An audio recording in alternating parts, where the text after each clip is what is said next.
नमस्ते बच्चों। हम लोग बौद्धिक विकास पढ़ रहे हैं और आज हम बौद्धिक विकास का भाग 2 पढ़ेंगे, जो कि है बुद्धि परीक्षण के बारे में।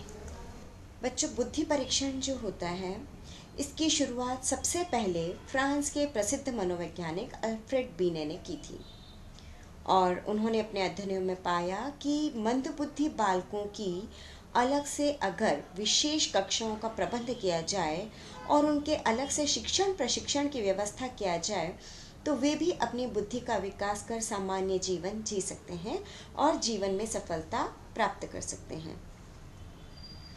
बुद्धि परीक्षण के प्रकार पर हम आएंगे बच्चों। बिने साइमन के बुद्धि परीक्षण के बाद विभिन्न मनोवैज्ञानिकों और विदों ने बुद्धि परीक्षण हेतु कई अलग अलग मानदंड तैयार किए, जिनमें बच्चों कुछ तो शाब्दिक थे, यानी कि बोल करके और शब्दों के प्रयोग के द्वारा, भाषा के द्वारा होते थे, तो कुछ अशाब्दिक थे। कुछ ऐसे थे जो सामूहिक रूप से अप्लाई हो सकते थे, तो कुछ व्यक्तिगत रूप से। कुछ परीक्षणों से बालकों की प्रश्न सुलझाने की गति मापी जाती थी, तो कुछ से उनकी शुद्धता मापी जाती थी। तो इस अध्ययन में केवल कुछ प्रमुख बुद्धि परीक्षणों के संबंध में ही हम बात करेंगे। सबसे पहले हम बात करते हैं व्यक्तिगत बुद्धि परीक्षण की। बच्चों, इस परीक्षण में परीक्षणकर्ता एक समय में केवल एक ही व्यक्ति की बुद्धि का मापन करता है। परीक्षण हेतु परीक्षणकर्ता पहले से ही प्रश्नों को तैयार कर लेता है। बुद्धि परीक्षण में प्रयोग किए गए प्रश्न शाब्दिक, अशाब्दिक, क्रियात्मक अथवा किसी भी प्रकार के हो सकते हैं और या फिर इनमें तीनों ही प्रकार के प्रश्न शामिल हो सकते हैं, यानी कि शाब्दिक भी हो सकते हैं, अशाब्दिक भी हो सकते हैं और क्रियात्मक भी हो सकते हैं। व्यक्तिगत बुद्धि परीक्षण द्वारा बुद्धि का मापन करते समय बच्चों ये आवश्यक हो जाता है कि परीक्षणकर्ता का संबंध परीक्षार्थी के साथ मधुर और सौम्यपूर्ण हो, साथ ही परीक्षणकर्ता योग्य, कुशल, व्यवहारिक और प्रशिक्षित हो, जिससे कि क्या होगा कि परीक्षार्थी बिना भय के निसंकोच उनके प्रश्नों का उत्तर दे पाएंगे। और जब प्रश्नों के उत्तर आ जाएंगे तो उसके बाद परीक्षणकर्ता निर्धारित मानदंड के आधार पर परीक्षार्थी की मानसिक योग्यता का मूल्यांकन कर सकते हैं। बच्चों, कई ऐसे परीक्षण हैं जो कि व्यक्तिगत बुद्धि परीक्षण के अंतर्गत आते हैं, जैसे कि बिने साइमन बुद्धि परीक्षण, स्टैनफोर्ड बिने बुद्धि परीक्षण, वैशलर बुद्धि परीक्षण, मैरिल पामर बुद्धि परीक्षण, मैनोसोटा बुद्धि परीक्षण, कॉटेज ब्लॉक डिजाइन टेस्ट, जैसल विकास अनुसूची, बर्ट तर्क बुद्धि परीक्षण और भाटिया बुद्धि परीक्षण इसके अंतर्गत आते हैं।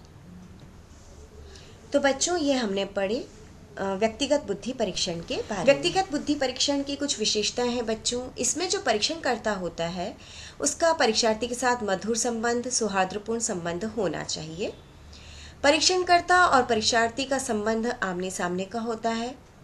इस विधि द्वारा प्रश्नों के सही उत्तर प्राप्त होते हैं।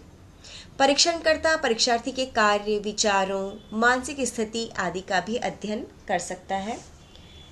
इस विधि से मंदबुद्धि बालकों के बारे में भी गहन अध्ययन किया जा सकता है। मंदबुद्धि बालकों के लिए एक विशेष प्रकार की शिक्षण व्यवस्था की जा सकती है और उनके लिए अलग से कक्षाओं का आयोजन किया जा सकता है। परीक्षणकर्ता परीक्षार्थी की बुद्धि का गहन अध्ययन कर सकता है। चिकित्सा के क्षेत्र में ये बहुत ही उपयोगी है। इसके परिणाम काफ़ी विश्वसनीय होते हैं। कुशल एवं योग्य प्रशिक्षणकर्ता की आवश्यकता होती है। अब हम बात करते हैं सामूहिक बुद्धि परीक्षण के बारे में। पहले जो हमने बात की वो व्यक्तिगत था। इस कारण एक एक व्यक्ति के बुद्धि परीक्षण करने से बच्चों क्या होता है कि समय, शक्ति, धन तीनों ही बहुत अधिक लगते हैं।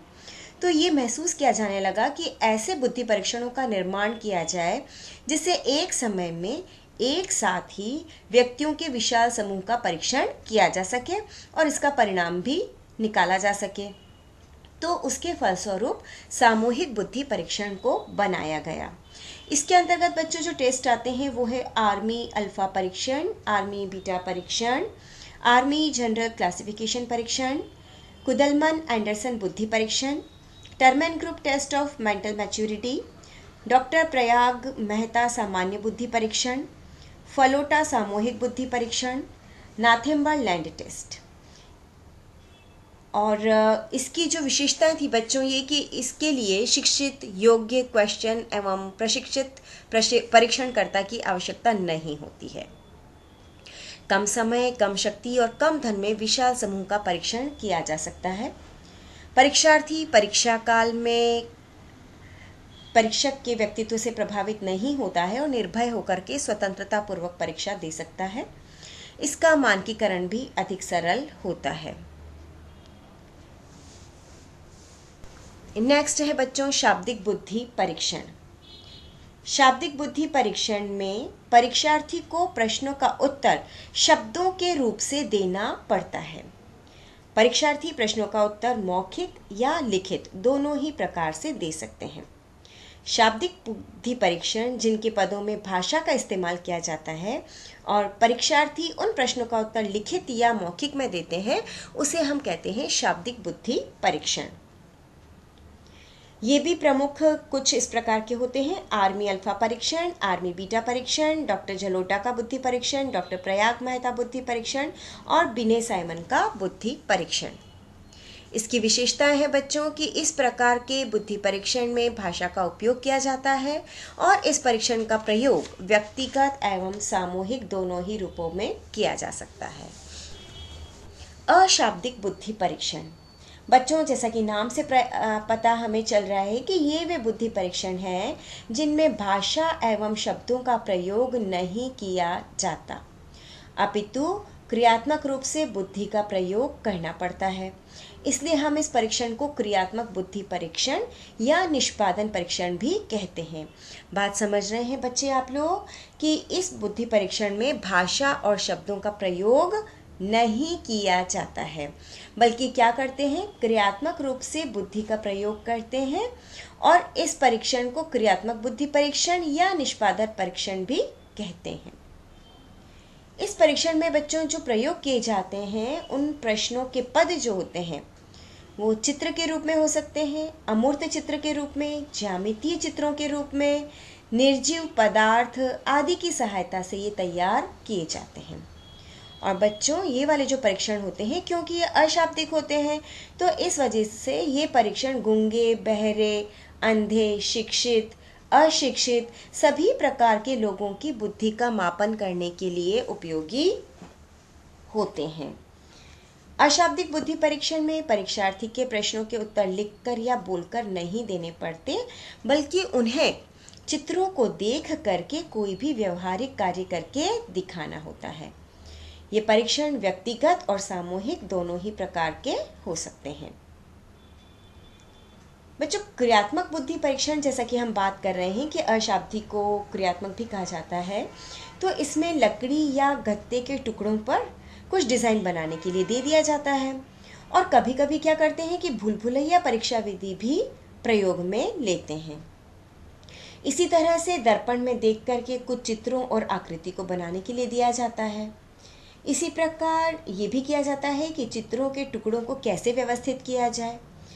चित्रों के टुकड़ों को व्यवस्थित करना, चित्रों को अधूरा छोड़ दिया जाता है जिसकी ब्लॉक्स के द्वारा पूर्ति करना, किसी वर्ग का निर्माण करना, ये सब जो है ये क्रियात्मक बुद्धि परीक्षण के ही प्रकार होते हैं। अब हम बात करते हैं इनकी विशेषताओं की। अशाब्दिक या क्रियात्मक बुद्धि परीक्षण उन सभी व्यक्तियों का बुद्धि मापन इसके द्वारा किया जाता है जो कि गूंगे, अंधे, बहरे होते हैं और उसके अलावा अशिक्षित, छोटे बालकों और विदेशी भाषा को जानने वाले लोगों का बुद्धि मापन करने के लिए भी इसका प्रयोग किया जाता है।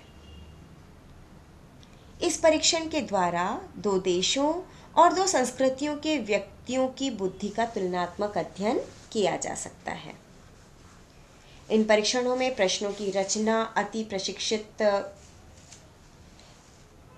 वैज्ञानिक द्वारा की जाती है। परीक्षण की वैधता और विश्वसनीयता अधिक होती है। इस परीक्षण का सफलतापूर्वक प्रयोग बच्चों, सेना और पुलिस के अधिकारियों के चयन के हेतु किया जाता है, जिससे कि उनकी व्यवहारिक बुद्धि और कार्यकुशलता का आसानी से पता चल सके। अन्य प्रकार के बुद्धि परीक्षण। अन्य प्रकार के बुद्धि परीक्षण में बच्चों प्रमुख है वैशलर ब्रोड प्रौढ़ बुद्धि परीक्षण, बालकों के लिए वेशलर का बुद्धि परीक्षण मानदंड। और बच्चों, इन दोनों ही प्रकार के बुद्धि परीक्षणों का उपयोग पहचान या निदान यानी कि किसी भी चीज़ के डायग्नोसिस में किया जाता है, इसलिए हम इन्हें डायग्नोस्टिक इंटेलिजेंस टेस्ट भी कहते हैं। समय सीमा युक्त परीक्षण, इस प्रकार के परीक्षण में समय का महत्वपूर्ण स्थान होता है, इसलिए इसमें क्या किया जाता है कि समय सीमा का निर्धारण किया जाता है और परीक्षार्थी को उस निश्चित अवधि में ही प्रश्नों के सही सही उत्तर देने होते हैं।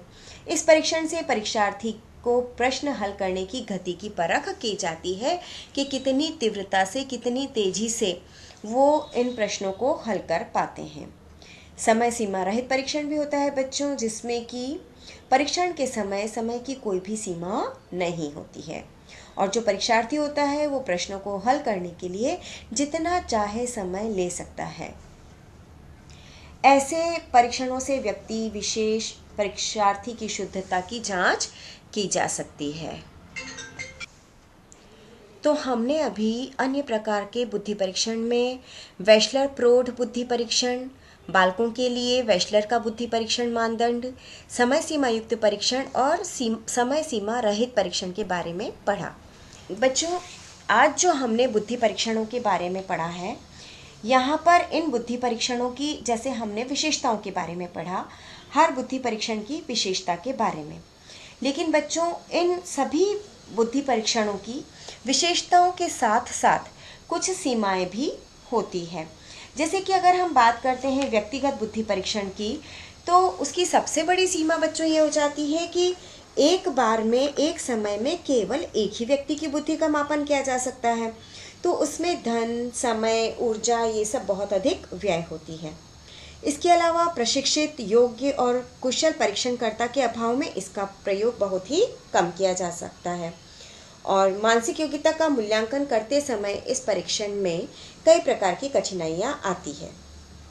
तो बच्चों, जिस तरह से व्यक्तिगत बुद्धि परीक्षण की सीमाएं हैं, उसी प्रकार से सामूहिक बुद्धि परीक्षण की भी अपनी सीमाएं होती हैं। जैसे कि व्यक्तिगत बुद्धि परीक्षण की भांति इस परीक्षण का प्रयोग परीक्षार्थी की बुद्धि का गहन अध्ययन संभव इसमें नहीं हो पाता है।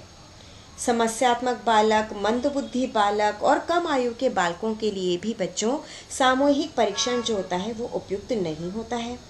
इसी प्रकार परीक्षणकर्ता का परीक्षार्थी से मधुर संबंध और सौम्य संबंध इसमें स्थापित नहीं हो पाता, क्योंकि बच्चों व्यक्तिगत संपर्क ही नहीं रहता है, तो उनमें आपस में संबंध नहीं बन पाता, तो इसकी विश्वसनीयता और वैधता अधिक समय तक नहीं रह पाती है। इसी प्रकार से जैसे कि हमने शाब्दिक बुद्धि परीक्षण पढ़ा था, उसकी अपनी सीमाएं हैं। इसमें भाषा का प्रयोग किया जाता है, इसलिए इस परीक्षण में केवल उन्हीं लोगों का बुद्धि मापन किया जा सकता है जो उस भाषा को जानते हैं। अशिक्षित, अनपढ़, छोटे बच्चे और जो अन्य भाषाओं को जानने वाले लोग हैं ना, उनके लिए इस प्रकार का परीक्षण नहीं किया जा सकता और बच्चों इस परीक्षण का उपयोग भी सीमित होता है। और परीक्षण के लिए शाब्दिक बुद्धि परीक्षण हेतु प्रश्नावली तैयार करने के लिए शिक्षित, योग्य और कुशल व्यक्ति की आवश्यकता होती है। तो बच्चों, जिस तरह से सबके अपने अपने फ़ायदे हैं, उसी प्रकार से सबकी अपनी अपनी सीमाएं होती हैं। जिस प्रकार से हमने अन्य बुद्धि परीक्षणों के बारे में पढ़ा, समय सीमा युक्त परीक्षण और समय सीमा रहित परीक्षण के बारे में पढ़ा, सभी की अपनी अपनी सीमाएं होती हैं। और बच्चों, और इन सीमाओं के साथ में इनकी जो कुछ विशेषताएं हैं, इसके आधार पर इनको अलग जगह काम में लिया जाता है। और ये जो व्यक्तिगत अशाब्दिक बुद्धि परीक्षण होता है, इसके जो परीक्षण हैं उनमें अलेक्जेंडर का पास एलांग परीक्षण, भाटिया का क्रियात्मक बुद्धि परीक्षण, तत्काल स्मरण परीक्षण, चित्रपूर्ति परीक्षण और कोह का ब्लॉक डिज़ाइन परीक्षण भी किया जाता है। तो बच्चों, ये जो बुद्धि परीक्षण होते हैं, इनका अपना एक अलग महत्व होता है। इससे व्यक्तिगत भिन्नताओं के बारे में पता चल जाता है। बच्चों, शिक्षा के क्षेत्र में ये उपयोगी होते हैं। व्यवसाय के लिए भी उपयोगी होते हैं, सेना के क्षेत्र में और मंदबुद्धि बालकों का पता लगाने में भी उपयोगी होते हैं। इसी प्रकार गूंगे, बहरे, अंधे, अपाहिज बालकों का पता लगाने में, रोजगारोन्मुख पाठ्यक्रम के लिए और अन्य क्षेत्रों के लिए भी इनका उपयोग होता है। तो बच्चों, आज हमने बुद्धि परीक्षण के बारे में समझा। धन्यवाद।